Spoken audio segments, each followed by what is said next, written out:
নমস্কাৰ স্বাগতম জনাইছোঁ মোৰ ইউটিউব চেনেলৰ উন্নত ভিডিঅ'লৈ। আজি আমি আলোচনা কৰিম এটা চবৰে ডাঙৰ প্ৰব্লেম, মানে ইউটিউবাৰ্ছসকলৰ কাৰণে এটা ডাঙৰ প্ৰব্লেম হ'ল ইউটিউবত ভিডিঅ' টপিক কেনেকৈ বনাব, মানে ভিডিঅ' টপিক এটা আমি কেনেকৈ বিচাৰি পাম সহজে।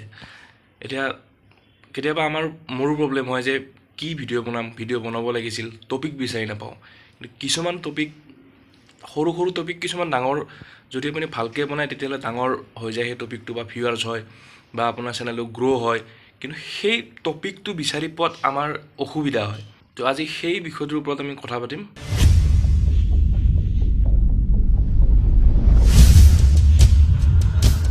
নাম্বাৰ 1, আমি নিজৰ মতে নিজে যিটো ভাল লাগে, বোলে এইটো ভিডিঅ' মোৰ কৰি ভাল লাগে, এনেকুৱা টপিক ভাল লাগে, এনেকুৱা কেটেগৰী ভাল লাগে, সেইমতে আমি ভিডিঅ' বনালে সেই ভিডিঅ'টো হয়তো নচলিব পাৰে।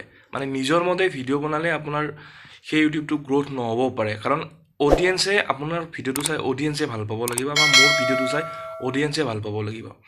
চ' নিজৰ পচন্দ মতে আমি ভিডিঅ' বনালে আমি ইউটিউবত ছাকচেছ হ'ব খুব কম পাৰিম, কাৰণ অডিয়েঞ্চে যদি আপোনাৰ ভিডিঅ'টো চাই ভাল নাপায়, বা আপোনাৰ কেটেগৰী যি কেটেগৰীৰ ওপৰত আপুনি ভিডিঅ'টো বনায় সেই ভিডিঅ'টোৰ ওপৰত যদি অডিয়েঞ্চে যদি আঁকোৱালি নলয় বা অডিয়েঞ্চে ভাল নাপায়, আপোনাৰ ভাল পোৱা মতে কৰিলে সেই ভিডিঅ'টোত আপুনি চেনেলটো গ্ৰ'থ নহ'বও পাৰে বা ভিউৱাৰ্ছ আপুনি নাপাবও পাৰে। নাম্বাৰ 1। নাম্বাৰ 2, আপোনাৰ ইউটিউব চেনেলটো কি কেটেগৰীত আপুনি ভিডিঅ' বনায়, মানে ছাবজেক্টটো কি, সেই কেটেগৰী ৱাইজ আপুনি ডাঙৰ ইউটিউবাৰ, মানে যিবিলাকৰ ছাবস্ক্ৰাইবাৰ বেছি বা ভাল যিবিলাক ইউটিউবাৰ, সেই ইউটিউবাৰবিলাকৰ ভিডিঅ'বিলাক চাব।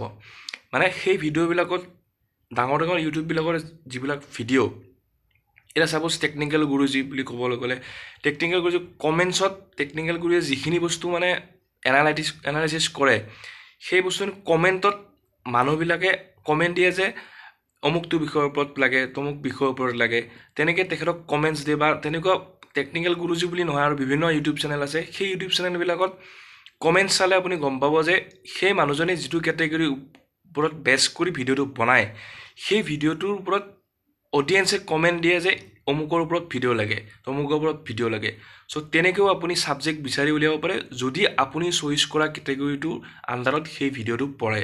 নাম্বাৰ 3, স্মল ক্ৰিয়েটৰ, মানে সৰু ইউটিউব চেনেলবিলাকৰ কিছুমান ভিডিঅ' আপুনি চাব পাৰে। মানে এইটো নহয় যে তেখেতসকলৰ নলেজ নাই, ডাঙৰ ইউটিউববিলাকৰ নলেজ আছে, নলেজ সকলোৰে আছে, কিন্তু স্মল ক্ৰিয়েটৰ, মানে সৰু ইউটিউব চেনেল যাৰ ছাবস্ক্ৰাইবাৰ কম, যাৰ ভিউৱাৰ্ছ কম, সেই স্মল ক্ৰিয়েটৰবিলাকেও কিছুমান ভাল ছাবজেক্টৰ ওপৰত সিহঁতে ভিডিঅ' বনায়। চ' সেই ভিডিঅ'বিলাকৰ ওপৰতো আপুনি কিছুমান টপিক নিজে বাছি উলিয়াব পাৰে, যদি আপুনি বিচৰা কেটেগৰীটোৰ ভিতৰত সেই ভিডিঅ'টো পৰে। চ' সেই স্মল ক্ৰিয়েটৰবিলাকৰ ভিডিঅ'বিলাক চাইও আমি নিজৰ বেছ কৰি আমি টপিকটো ইউজ কৰিব পাৰোঁ। 4 নম্বৰ টপিকটো হ'ল ইউটিউবটো হ'ল এটা ছ'চিয়েল মিডিয়া। যদি আপুনি ইউটিউবত ভিডিঅ' বনায় বা মই ভিডিঅ' বনাওঁ, ইউটিউবত ভিডিঅ' বনাব টপিক পাব লাগিলে আপুনি ছ'চিয়েল মিডিয়াত ফুল্লি এক্টিভ থাকিব লাগিব। আপুনি বোলে আজি এটা ভিডিঅ' বনাইছে, ভিডিঅ'টো আপলোড দি বাকী আপুনি আপোনাৰ কামত লাগি গৈছে, তেনেকৈ নহ'ব। ইউটিউবটো ছ'চিয়েল মিডিয়া, যিহেতু ছ'চিয়েল মিডিয়াৰ ছাইট যিবিলাক আছে, ছাপ'জ ফেচবুক, ইনষ্টাগ্ৰাম, ইউটিউব বা টুইটাৰ, এইবিলাক গোটেইকেইটাত আপুনি যদি এক্টিভ থাকে, ত' আজিকালি কি হয়, মানে কিছুমান বিষয়বস্তু মানে ওলালে আপোনাৰ প্ৰথম ক'ত হয়, ছ'চিয়েল মিডিয়া। তো ছ'চিয়েল মিডিয়াত আপুনি ফুল্লি এক্টিভ থাকিলে আপুনি বিষয়বস্তুবিলাক পাব আপোনাৰ কেটেগৰী ৱাইজ।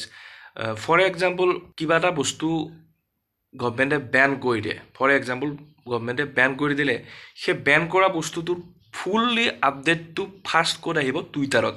তো যদি আপুনি টুইটাৰত এক্টিভ থাকে, সেই টুইটাৰত এক্টিভ থাকিলে আপুনি সেই গভমেণ্টৰ যিটো আপডেট আপুনি পাই গ'ল, আপোনাৰ কেটেগৰী ৱাইজ যদি সেই ছাবজেক্টটো আপোনাৰ হয়, প্ৰথম টুইটাৰত এক্টিভ থাকিলে লগালগ আপুনি টপিকটো পাই গ'ল, সেই টপিকটোৰ ওপৰত ভিডিঅ' বনাই দিয়ক, তেতিয়াহ'লে আপোনাৰ সেই ভিডিঅ'টো গ্ৰ'থ হোৱাৰ চান্স থাকে। চ' ফুল্লি এক্টিভ আপুনি ছ'চিয়েল মিডিয়াত থাকিব লাগিব, তেতিয়া আপোনাৰ টপিকবিলাক বিচাৰি পোৱাত সুবিধা হয়। কাৰণ ইউটিউব, ফেচবুক, ইনষ্টাগ্ৰাম, টুইটাৰ এইবিলাক ফুল্লি ছ'চিয়েল মিডিয়া, কাৰণ আজিকালি মানুহ ছ'চিয়েল মিডিয়াত বেছি এক্টিভ থাকে। চ' ছ'চিয়েল মিডিয়াত আপুনি যিমান এক্টিভ থাকিব, সেই বিষয়ৰ ওপৰত আপুনি ছাবজেক্টবোৰ পাব।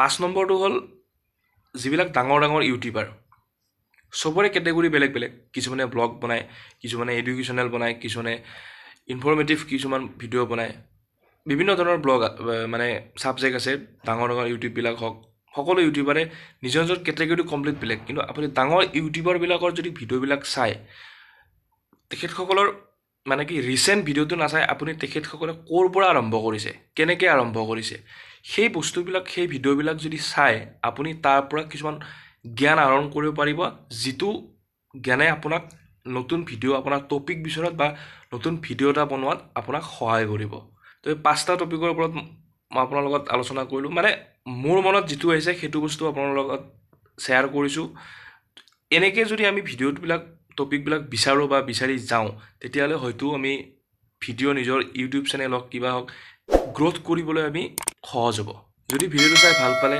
লাইক কমেণ্ট শ্বেয়াৰ ছাবস্ক্ৰাইবটো কৰি দিব ধন্যবাদ